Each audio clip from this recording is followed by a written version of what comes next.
Jelang sidang tahunan MPR dan juga pidato kenegaraan Presiden Republik Indonesia, kita akan ikuti bersama langsung dari gedung MPR DPR Jakarta. Kita semua. Shalom, Om Swastiastu, Namo Buddhaya, salam kebajikan. Yang kami hormati Presiden Republik Indonesia, Bapak Insinyur Haji Joko Widodo, beserta Ibu Iriana Joko Widodo, Wakil Presiden Republik Indonesia, Bapak Profesor Dr. Kiai Haji Ma'ruf Amin, beserta Ibu Wuri Ma'ruf Amin. Presiden Republik Indonesia kelima, Ibu Profesor Dr. Honoris Causa Haza Megawati Soekarno Putri. Wakil Presiden Republik Indonesia keenam, Bapak Jenderal TNI Purnawirawan Tri Sutrisno. Wakil Presiden Republik Indonesia ke-9, Bapak Dr. Haji Hamzahas MA PSD. Wakil Presiden Republik Indonesia ke-10 dan ke-12, Bapak Dr. Andes Haji Muhammad Yusuf Kalla. Ketua Dewan Perwakilan Rakyat Republik Indonesia, Ibu Dr. Honoris Causa Puan Maharani. Ketua Dewan Perwakilan Daerah Republik Indonesia, Bapak Lanyala Mahfud Mataliti. Ketua Badan Pemeriksa Keuangan, Ibu Dr. Insinyur Isma Yatun. Ketua Mahkamah Agung, Bapak Profesor Dr. Haji Muhammad Syarifuddin SH MH. Yang saya hormati Ketua Mahkamah Konstitusi, Bapak Profesor Dr. Haji Anwar Usman SH MH. Ketua Komisi Yudisial, Bapak Profesor Amzulian Rifai SH LLM PSD. Para Wakil Ketua Majelis Permusyawaratan Rakyat, para Wakil Ketua Dewan Perwakilan Rakyat dan Dewan Perwakilan Daerah, para pimpinan lembaga-lembaga negara, para ketua umum partai politik yang kami hormati, Ketua Umum PDI Perjuangan, Ibu Profesor Dr. Honoris Causa Hajah Megawati Soekarno Putri, Ketua Umum Partai Golkar, Ketua Umum saya, Dr. Honoris Causa Insinyur Haji Erlangga Hartarto MBA MMT. Ketua Umum Partai Gerindra, Letnan Jenderal TNI Purnawirawan Haji Prabowo Subianto. Ketua Umum Partai Nasdem, Dr. Honoris Causa Dr. Andes Haji Surya Dharmapalo. Ketua Umum Partai Kebangkitan Bangsa, Dr. Honoris Causa Dr. Andes Haji Abdul Muhaimin Iskandar MSI. Presiden Partai Keadilan Sejahtera, Haji Ahmad Saiku. Ketua Umum Partai Amanat Nasional, Dr. Honoris Causa Haji Zulkifli Hasan SEMM. PLT Ketua Umum Partai Persatuan Pembangunan, Haji Muhammad Mardiono. Para anggota MPR, DPR, dan DPD yang mulia, para duta besar dari negara sahabat, para Menteri Kabinet Indonesia Maju, Panglima TNI dan Kapolri, para insan pers, media cetak dan elektronik dalam dan luar negeri, para undangan, serta yang teristimewa, seluruh rakyat Indonesia yang berbahagia dimanapun Anda berada. Sebagai catatan daftar hadir yang disampaikan Sekretariat Jenderal, sampai saat ini telah hadir 489 anggota dari 711 anggota MPR, DPR, DPD, dan telah menandatangani daftar hadir.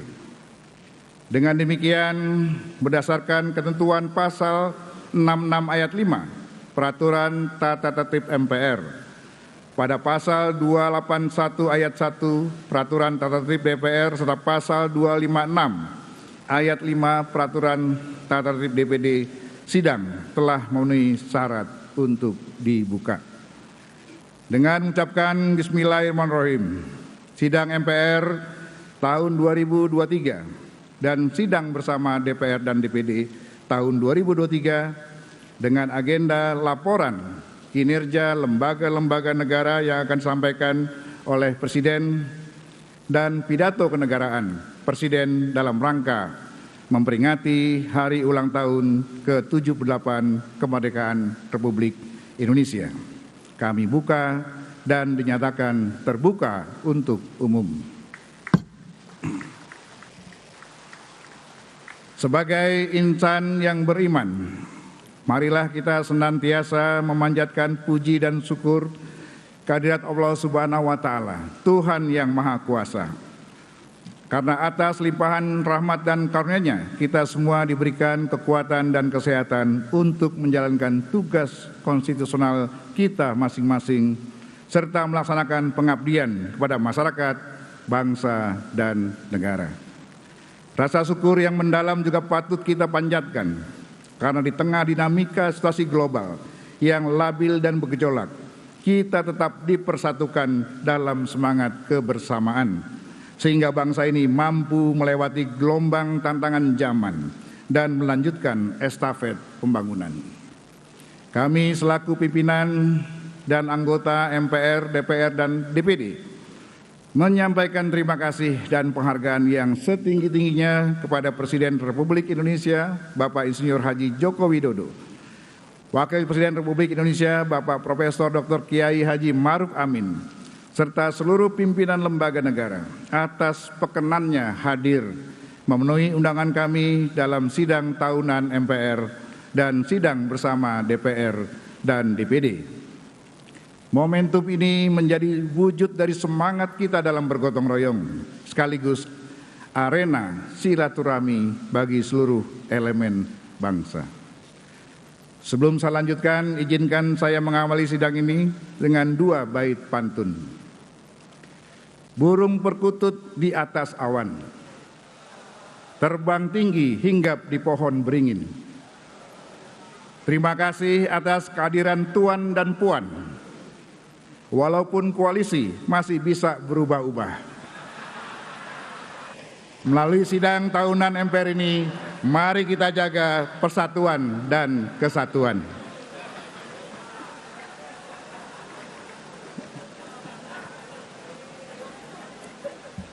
Bunga dadap di atas para, anak dusun pasang pelita. Sudah 78 tahun Indonesia merdeka. Saatnya kita wujudkan Indonesia Jaya berdasarkan Pancasila. Merdeka!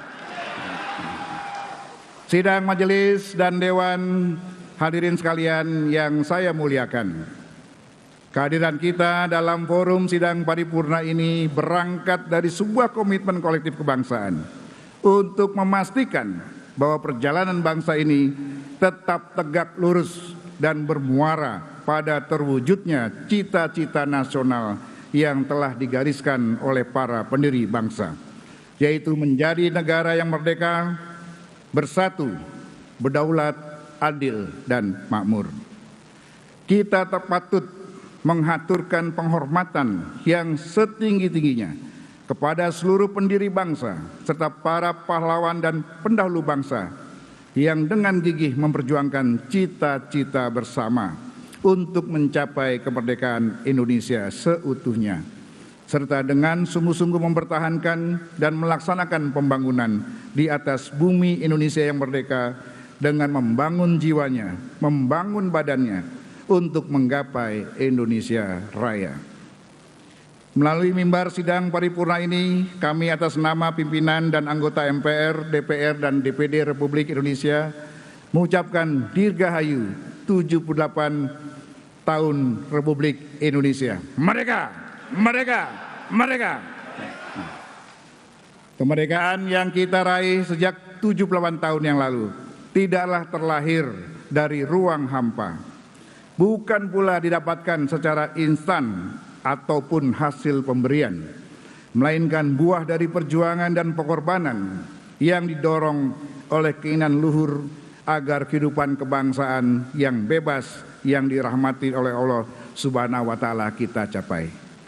Kerja keras dan perjuangan para pendiri bangsa sejak dulu dan dilanjutkan hingga saat ini menjadi modal bangsa kita dalam melangkah menuju Indonesia Emas 2045. Indonesia Emas yang kita cita-citakan adalah Indonesia yang rakyatnya sejahtera, yang ditandai dengan nihilnya angka kemiskinan. Indonesia yang memiliki pengaruh kuat dalam pergaulan dunia dengan dukungan sumber daya manusia yang tangguh dan berdaya saing global, dan Indonesia yang ramah lingkungan dalam pengelolaan negara. Sidang majelis dan dewan hadirin sekalian yang kami muliakan. Situasi dunia saat ini masih diliputi oleh ketegangan akibat perang Rusia-Ukraina yang hingga hari ini belum menunjukkan tanda-tanda akan segera berakhir. Perdamaian masih menjadi konsep yang menggantung di awan-awan. Keberpihakan entitas global kepada masing-masing pihak dengan berlatar belakang masing-masing tidak menafikan fakta bahwa perang, apapun alasannya, hanya akan menyisakan trauma dan bekas luka. Krisis Ukraina telah menunjukkan secara gamblang kepada dunia bagaimana cara pandang para pemimpin dunia di tengah peta kekuatan global yang multipolar, yang seringkali mementingkan motif politik dan ekonomi dibandingkan prinsip-prinsip kemanusiaan universal. Di tengah-tengah situasi tersebut, pemerintah Indonesia di bawah kepemimpinan Bapak Presiden Insinyur Haji Joko Widodo telah berulang kali berupaya memberikan solusi perdamaian permanen dengan mendorong gencatan senjata dan diplomasi di meja perundingan. Namun inisiatif ini agaknya masih membutuhkan waktu untuk diterima oleh para pihak yang berkonflik. Situasi perang Rusia-Ukraina mengisyaratkan bahwa pertahanan dan keamanan negara haruslah dimaknai sebagai sebuah konsep yang holistik dan multidimensional. Pertama, Indonesia sebagai negara berdaulat perlu memiliki kemampuan militer yang tangguh dan profesional, yang didukung oleh semangat kerjasama segenap elemen bangsa. Sebagaimana mandat Panglima Besar Jenderal Sudirman, bahwa tentara kita adalah tentara rakyat yang akan kuat bila hidup dan bergotong royong bersama rakyat. Kedua, pertahanan dan keamanan negara juga meliputi dimensi ekonomi. Sebagai negara yang kaya akan sumber daya, Indonesia harus membangun ketahanan dan kemandirian ekonomi yang ditopang oleh kedaulatan pangan, energi, dan industri. Yang ketiga, sebagai bagian dari komunitas global, Indonesia perlu lebih meningkatkan peran politik luar negeri yang bebas aktif, bergaul erat dengan semua negara bangsa tanpa perlu berpihak pada salah satunya. Kita menyadari bahwa dalam 20 tahun terakhir, dinamika geopolitik dunia telah mengalami perubahan yang cukup signifikan. Di tingkat kompetisi global terjadi pergeseran keseimbangan kekuatan di arena geopolitik dan perluasan pengaruh ekonomi dan militer beberapa negara. Di tingkat kompetisi regional pada berbagai wilayah geopolitik, terjadi peningkatan kompetisi antar negara untuk saling mempengaruhi dan mengamankan minat mereka sendiri yang mencerminkan persaingan politik dan ekonomi yang sangat kompleks. Di sisi lain, aliansi dan kemitraan geopolitik juga telah mengalami perubahan. Beberapa negara telah memperkuat hubungan mereka melalui aliansi yang telah mapan. Sementara itu, dengan meningkatnya ketegangan dan pergeseran kepentingan strategis, beberapa negara mengubah orientasi kebijakan luar negeri mereka dan mencari kemitraan baru. Di tengah-tengah globalisasi dan kemajuan teknologi, rivalitas geoekonomi menjadi sangat penting. Persaingan perdagangan, akses sumber daya alam, investasi asing langsung, dan kegantungan ekonomi antar negara-negara menjadi faktor penting dalam dinamika geopolitik. Perkembangan teknologi komunikasi dan transformasi digital telah memungkinkan interaksi yang lebih intensif antar negara, baik dalam arena politik, ekonomi, maupun sosial. Teknologi juga memberikan latar belakang baru untuk konflik dan persaingan.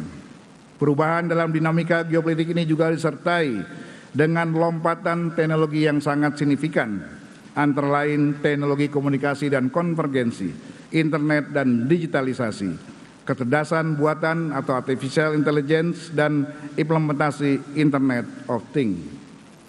Selain hal-hal di atas, dalam 20 tahun terakhir juga telah terjadi peningkatan yang signifikan kecanggihan teknologi keamanan dan teknologi militer, serta kemajuan perkembangan perang cyber atau cyber warfare yang memberikan keunggulan taktis dalam pertempuran.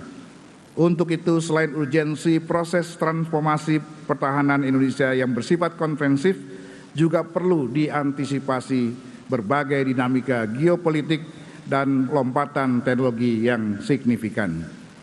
Suka atau tidak suka, kita harus menata ulang kerangka kerja pertahanan Indonesia di dalam konstitusi kita dengan menata kembali haluan negara untuk memastikan Indonesia memiliki kerangka kerja konstitusional yang mampu menangkap kebutuhan zaman. Kita juga menyadari bahwa Indonesia saat ini tengah menghadapi ancaman keamanan non-tradisional seperti terorisme, perubahan iklim, dan perang cyber yang telah menjadi fokus utama dalam dinamika geopolitik. Komunitas internasional bekerja sama dalam menciptakan kerangka kerja dan mekanisme internasional untuk mengatasi ancaman ini secara efektif. Di dalam negeri saat ini kita masih dihadapkan pada persoalan resistensi kelompok kriminal bersenjata di Papua. Penyelesaian persoalan KKB ini harus dilakukan secara konfrensif, selain melalui tindakan yang tegas dan terukur dari aparat keamanan kita, TNI dan Polri, namun juga dengan mengedepankan pendekatan kebudayaan dan kesejahteraan. Dan yang tak kalah pentingnya, harus diambil suatu tindakan tegas terhadap penyelewengan dana otonomi khusus atau otsus yang tidak tepat sasaran dan merugikan kepentingan rakyat Papua. Sidang majelis dan dewan hadirin sekalian yang kami muliakan, perlu disadari bersama, pembangunan nasional Indonesia saat ini masih bergantung kepada daya dukung sumber daya alam. Di awal kemerdekaan hingga tahun 90-an, sumber daya alam kita berupa minyak mentah, gas alam, dan batu bara serta hasil alam lainnya menjadi penopang utama daripada sumber devisa yang berkonsekuensi pada stabilitas moneter. Namun kekayaan alam yang luar biasa besar tersebut tak berdaya di tengah situasi global yang berubah dan melahirkan badai ekonomi besar di kawasan. Kami menyadari bahwa tidak dapat kita bergantung pada sumber daya alam mentah. Pemerintah telah bekerja keras dan meyakinkan seluruh stakeholder agar berpartisipasi aktif dalam proses hilirisasi dengan berinvestasi langsung di Indonesia untuk membangun dan mengembangkan kapasitas industri domestik sebagai penyerap sumber-sumber mineral. Sumber daya alam mentah yang ada harus dikelola sendiri oleh kita di dalam negeri, sehingga menghasilkan produk yang memiliki nilai jual lebih tinggi dan menguntungkan bagi pertumbuhan ekonomi dalam negeri. Hilirisasi industri adalah ikhtiar atau usaha untuk mewujudkan ekonomi nasional yang efisien dan berkeadilan, sebagaimana diamanatkan Pasal 33 Undang-Undang Dasar Negara Republik Indonesia tahun 1945. Diperlukan perubahan mindset pembangunan yang melekat di masing-masing stakeholder, baik di kalangan pemerintah, pelaku bisnis maupun masyarakat, agar terjadi kolaborasi multi pihak untuk menata ulang pembangunan ekonomi yang dapat menghasilkan pertumbuhan yang berkualitas serta berkelanjutan. Hal itu dapat diwujudkan dengan mempromosikan model ekonomi yang berbasis sirkularitas, atau mengupayakan efisiensi sumber daya, serta upaya pemanfaatan kembali residu yang dihasilkan dari industri untuk diolah kembali dan memberikan nilai tambah yang lebih besar serta berulang. Paradigma sirkularitas tentunya hanya dapat berjalan dengan kualitas industri nasional. Sudah mampu secara seksama melakukan pemrosesan material sumber daya dari hulu ke hilir. Sebagaimana yang digagas pemerintahan Presiden Joko Widodo tentang hilirisasi mineral, emas, bauksit, nikel, tembaga, dan biji besi. Mineral tersebut didorong untuk proses hilirisasi yang dibarengi dengan upaya pelarangan ekspor mineral mentah. Kebijakan ini menunjukkan konsistensi pemerintah terhadap berbagai upaya untuk meningkatkan kualitas industri nasional kita. Indonesia adalah negara besar yang harus terus melangkah ke depan dan meningkatkan kemajuan dan kesejahteraan. Kita tidak boleh menjadi negara gagal dan mengalami kebangkrutan sebagaimana dialami beberapa negara yang saat ini menjadi pasien IMF.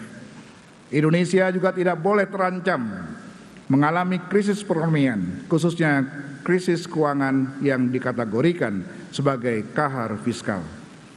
Bangsa Indonesia adalah pemilik berbagai sumber daya alam terbesar di dunia, seperti nikel, batu bara, emas, tembaga, dan gas alam. Namun demikian masih ada warga negara yang belum sepenuhnya menikmati kekayaan alam tersebut. Kita berterima kasih kepada pemerintah yang telah bekerja keras mengurangi angka kemiskinan. Upaya ini perlu terus-menerus ditingkatkan dengan memastikan penguasaan negara atas kekayaan alam dan mendorong pembangunan di daerah demi sebesar-besarnya kemakmuran rakyat. Karena itu sudah saatnya kita memikirkan adanya roadmap atau bintang pengarah berjangka panjang yang jelas untuk menuntun kemana kapal besar bangsa ini akan berlabuh. Indonesia membutuhkan perencanaan jangka panjang yang holistik, konsisten, dan berkelanjutan serta berkesinambungan dari suatu periode pemerintahan ke periode pemerintahan berikutnya antara pusat dan daerah agar mampu memanfaatkan sumber daya alam yang luar biasa untuk kesejahteraan seluruh rakyat Indonesia. Karena itu kita semua perlu mempertimbangkan sekali lagi pentingnya pokok-pokok haluan negara atau PPHN sebagai produk hukum yang dapat mencegah sekaligus menjadi solusi mengatasi berbagai persoalan yang dihadapi oleh bangsa kita. Pembahasan PPHN seyogyanya dapat dilakukan setelah pelaksanaan pemilihan umum 2024 sehingga memiliki waktu yang cukup dan legitimate yang kuat. Tantangan lain dalam perekonomian nasional juga hadir pada sektor keuangan, di mana aktivitas ekonomi saat ini telah bertransformasi secara cepat menuju digitalisasi dan integrasi. Perkembangan inovasi teknologi sektor keuangan, aset keuangan digital, dan aset kripto di Indonesia terus menunjukkan perkembangan pesat. Kehadiran aktivitas keuangan digital sangat dirasakan manfaatnya dari aspek kenyamanan, kemudahan, kecepatan, dan efisiensi. Di samping berperan strategis dalam mendorong pertumbuhan aktivitas ekonomi, menciptakan pertumbuhan nilai investasi, dan membuka kesempatan lapangan kerja baru. Di sisi lain, sektor yang relatif baru ini juga tidak terlepas dari tantangan dan potensi permasalahan. Dengan diterbitkannya Undang-Undang Nomor 4 Tahun 2023 tentang pengembangan dan penguatan sektor keuangan kiranya dapat menjadi landasan yang kuat untuk menguatkan peran Otoritas Jasa Keuangan atau OJK dalam memelihara stabilitas sistem keuangan dan melakukan pengaturan, pengawasan, serta pengembangan terhadap sektor ini. Untuk itu dalam sidang tahunan yang mulia ini, kami mengajak seluruh pihak terkait untuk bersama-sama mengembangkan industri keuangan digital kita agar dapat bertumbuh secara sehat, berkelanjutan, dan senantiasa mengutamakan perlindungan konsumen.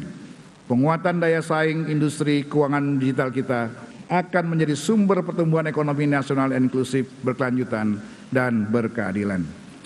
Sidang majelis dan dewan hadirin sekalian yang kami muliakan, di tengah-tengah kerja keras untuk menata ulang pembangunan ekonomi di segala bidang, seyogyanya juga dibarengi dengan penataan kembali demokrasi di tanah air kita.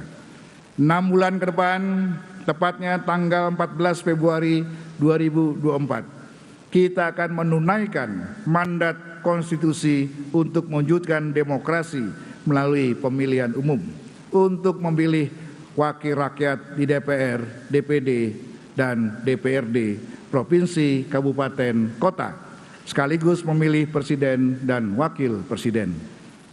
Tahapan pemilu memang akan selesai dalam beberapa bulan ke depan, tetapi demokrasi tak hanya berhenti pada tahap demi tahap pemilu tersebut. Demokrasi harus berjalan sepanjang masa bersamaan dengan kehidupan kita sehari-hari. Wujud demokrasi bukan sekedar siapa yang nanti memenangkan suara rakyat, tetapi yang lebih penting dari itu adalah bagaimana mewarnai proses pengambilan kebijakan yang berpihak pada kemaslahatan rakyat. Dengan semangat tersebut, mari kita sambut pemilihan umum 2024 untuk mewujudkan demokrasi konstitusional dengan tetap menjaga persatuan dan kesatuan bangsa. Sehingga pemilu dapat menjadi arena konsultasi yang menjaring putra-putri terbaik bangsa yang akan duduk di kursi legislatif dan eksekutif, baik tingkat kabupaten, kota, provinsi, maupun nasional. Lebih dari itu, kita berharap siapapun nantinya yang akan terpilih hendaknya meneruskan tongkat estafet kepembangunan nasional, konsisten untuk mengambil langkah-langkah positif dan melanjutkan apa yang telah dimulai oleh para pemimpin sebelumnya. Seiring dengan itu, sesuai dengan prinsip negara hukum, para pemimpin, penyelenggara negara, dan seluruh warga negara harus menjadikan hukum sebagai landasan dan pedoman dalam menjalankan dan menjalani kehidupan berbangsa dan bernegara.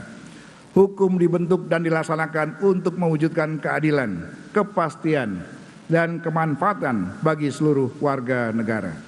Karena itu, sudah selayaknya seluruh pemimpin partai politik dan juga para pemimpin dan tokoh bangsa untuk ikut mengambil tanggung jawab dalam mempersiapkan keberlanjutan kepemimpinan nasional dengan mendasarkan prinsip negara demokrasi berdasarkan hukum.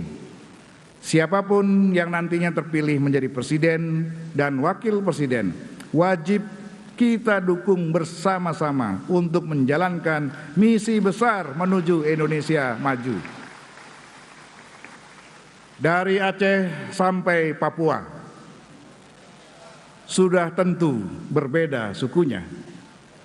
Para capres kita sudah tahu siapa, meski masih belum jelas siapa cawapresnya. Sidang majelis dan dewan hadirin sekalian yang kita muliakan. Situasi dunia saat ini sedang bergeser, semakin besarnya kontribusi bangsa-bangsa Asia dalam sistem ekonomi dan politik global. Ditambah lagi kekuatan kolektif ASEAN yang selalu digadang-gadang sebagai basis pertumbuhan baru dunia. Indonesia akan dihadapkan pada suatu realitas yang kompleks menuju 2045, di mana Asia akan menjadi epicentrum pertumbuhan global. Dalam situasi inilah penting bagi kita semua untuk mengangkat kembali kesadaran wawasan kebangsaan di kalangan generasi muda yang kini tengah tumbuh dan mendominasi postur demografi penduduk. Di kalangan aparatur sipil negara, generasi milenial dan generasi Z mulai mendominasi dengan proporsi mencapai 53%. Di dalam pemilihan umum nanti, komposisi keduanya juga akan mencapai 61% dari jumlah pemilih. Hal ini menunjukkan bahwa transisi antar generasi sedang berlangsung, baik di tubuh birokrasi negara maupun di kancah perpolitikan. Situasi ini harus disikapi dengan upaya serius untuk menstimulasi wawasan kebangsaan bagi generasi muda. MPR Republik Indonesia berkomitmen menjadikan pilar-pilar kebangsaan yaitu Pancasila, Undang-Undang Dasar Negara Republik Indonesia tahun 1945, NKRI, serta Bhinneka Tunggal Ika untuk dapat terus dipahami, diresapi, dan diimplementasikan sebagai bekal bagi generasi muda untuk melanjutkan tongkat estafet kepemimpinan nasional di segala lini kehidupan. Untuk itu, agenda sosial 4 pilar MPR RI terus gencar dilaksanakan, walaupun dana cukup terbatas, guna mengawasi proses regenerasi bangsa yang tengah berlangsung. Untuk itu perlu perhatian Menteri Keuangan untuk hal ini. Saudara-saudara sekalian, pada tahun 2045 nanti, Indonesia diprediksi akan menduduki posisi sebagai negara dengan ekonomi terkuat keempat di dunia. Sehingga diharapkan Indonesia mampu menjadi katalisator upaya-upaya global untuk membangun kerjasama yang erat dan membangun tatanan dunia baru yang adil dan beradab. Sebagai penerjemahan dari nilai-nilai Pancasila yang telah digali oleh Bung Karno dan para pendiri bangsa dari akar tradisi bangsa Indonesia, dan nantinya akan kita persembahkan untuk peradaban dunia yang berprinsip pada 5 sila Pancasila. Karena itu MPR meneguhkan diri sebagai rumah kebangsaan, pengawal ideologi Pancasila dan kedaulatan rakyat. Sidang majelis dan dewan hadirin sekalian yang kami muliakan. Setelah 25 tahun lamanya kita memasuki era baru, era reformasi sejak tahun 1998. Kini saatnya kita merenungkan kembali penataan lembaga-lembaga negara kita. Sebagaimana kita maklumi, reformasi telah melahirkan perubahan Undang-Undang Dasar yang sekian lama dianggap tabu untuk diubah. Perubahan Undang-Undang Dasar 1945 telah menata ulang kedudukan, fungsi, dan wewenang lembaga-lembaga negara yang sudah ada dan sekaligus menciptakan lembaga-lembaga negara yang baru. Penataan ulang itu terjadi pula pada Majelis Permusyawaratan Rakyat. Majelis yang semula merupakan lembaga tertinggi negara telah berubah kedudukannya menjadi lembaga tinggi negara. Majelis tidak lagi menjadi satu-satunya lembaga yang melaksanakan kedaulatan rakyat sebagaimana diatur oleh Undang-Undang Dasar 1945. Manifestasi dari konsepsi kedaulatan rakyat salah satunya mewujud pada penyelenggaraan pemilu. Kita telah memutuskan pelaksanaan pemilu 2024 dan semua pihak telah bekerja keras menyiapkannya agar berjalan secara luber dan jurdil. Pelaksanaan pemilu 5 tahun sekali merupakan perintah langsung pasal 22E Undang-Undang Dasar 1945 yang secara tegas mengatur bahwa pemilihan umum dilaksanakan 5 tahun sekali. Sebagaimana kita ketahui, pemilihan umum terkait dengan masa jabatan anggota-anggota DPR, DPD, DPRD, Presiden, dan Wakil Presiden. Masa jabatan seluruh menteri anggota kabinet juga akan mengikuti masa jabatan Presiden dan Wakil Presiden yang telah ditentukan oleh Undang-Undang Dasar hanya 5 tahun sekali. Yang menjadi persoalan adalah bagaimana sekiranya menjelang pemilihan umum terjadi sesuatu yang di luar dugaan kita bersama, seperti bencana alam yang dahsyat berskala besar, peperangan, pemberontakan, atau pandemi seperti COVID kemarin yang tidak segera dapat diatasi, atau keadaan darurat negara yang menyebabkan pelaksanaan pemilihan umum tidak dapat diselenggarakan sebagaimana mestinya, tepat pada waktunya sesuai perintah konstitusi. Maka secara hukum tentunya tidak ada presiden dan atau wakil presiden yang terpilih sebagai produk hukum. Dalam keadaan demikian timbul pertanyaan, siapa yang memiliki kewajiban hukum untuk mengatasi keadaan-keadaan bahaya tersebut?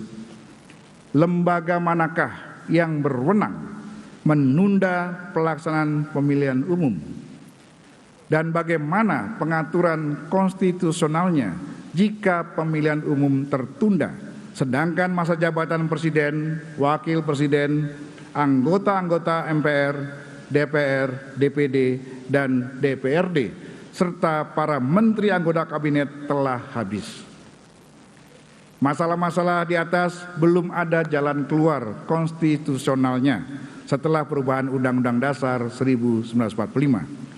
Hal itu memerlukan perhatian yang sungguh-sungguh dari kita semua sebagai warga bangsa. Di masa sebelum perubahan Undang-Undang Dasar 1945, MPR masih dapat menetapkan berbagai ketetapan yang bersifat pengaturan untuk melengkapi kevakuman pengaturan di dalam konstitusi kita. Apakah setelah perubahan Undang-Undang Dasar MPR masih memiliki kewenangan untuk melahirkan ketetapan yang bersifat pengaturan tersebut? Hal ini penting untuk kita pikirkan dan diskusikan bersama demi menjaga keselamatan, keutuhan kita sebagai bangsa dan negara. Sesuai amanat ketentuan pasal 1 ayat 2 Undang-Undang Dasar sebagai representasi dari prinsip daulat rakyat, maka MPR dapat diatribusikan dengan kewenangan subjektif superlatif dan kewajiban hukum untuk mengambil keputusan atau penetapan yang bersifat pengaturan guna mengatasi dampak dari suatu keadaan kahar fiskal maupun kahar politik yang tidak dapat diantisipasi dan tidak bisa dikendalikan secara wajar. Idealnya memang MPR Republik Indonesia dikembalikan menjadi lembaga tertinggi negara sebagaimana disampaikan Presiden kelima Republik Indonesia Ibu Haja Megawati Soekarno Putri pada hari jadi ke-58 Lemhanas tanggal 23 Mei 2023 yang lalu. Sidang majelis dan dewan hadirin sekalian yang kami muliakan. Sebelum kita mendengarkan laporan kinerja lembaga-lembaga negara yang akan disampaikan oleh Presiden sekaligus juga pidato kenegaraan Presiden dalam rangka memperingati Hari Ulang Tahun ke-78 Republik Indonesia, perlu kami sampaikan bahwa sesuai dengan kesepakatan setelah tahun lalu sidang bersama DPR dan DPD dipimpin oleh Ketua DPR, maka pada sidang bersama DPR dan DPD tahun ini akan dipimpin oleh Ketua DPD. Selanjutnya, izinkan kami mengakhiri pidato pengantar sidang tahunan MPR 2023 ini dengan 2 bait pantun untuk menggugah kesadaran kolektif kita dalam berbangsa dan bernegara. Burung merpati berbeda warnanya, namun yang bertelur tetaplah betina. Pilihan koalisi bolehlah berbeda calonnya, tapi tujuan kita sama, menuju Indonesia Jaya. Air mengalir dari daratan, hilirnya pastilah di lautan. Apakah Ganjar, Prabowo, atau Anies yang dicalonkan? Pembangunan harus terus dilanjutkan. Demikianlah pidato pengantar sidang tahunan MPR Republik Indonesia tahun 2023. Semoga Allah Subhanahu wa Ta'ala, Tuhan yang Maha Kuasa, senantiasa melimpahkan rahmat dan hidayahnya kepada kita semua. Amin ya robbal alamin. Selanjutnya saya persilakan Ketua DPD Republik Indonesia Bapak Lanyala Mahfud Mataliti untuk memimpin sidang bersama DPR dan DPD. Sekian, wabillahi taufiq wal hidayah. Wassalamualaikum warahmatullahi wabarakatuh.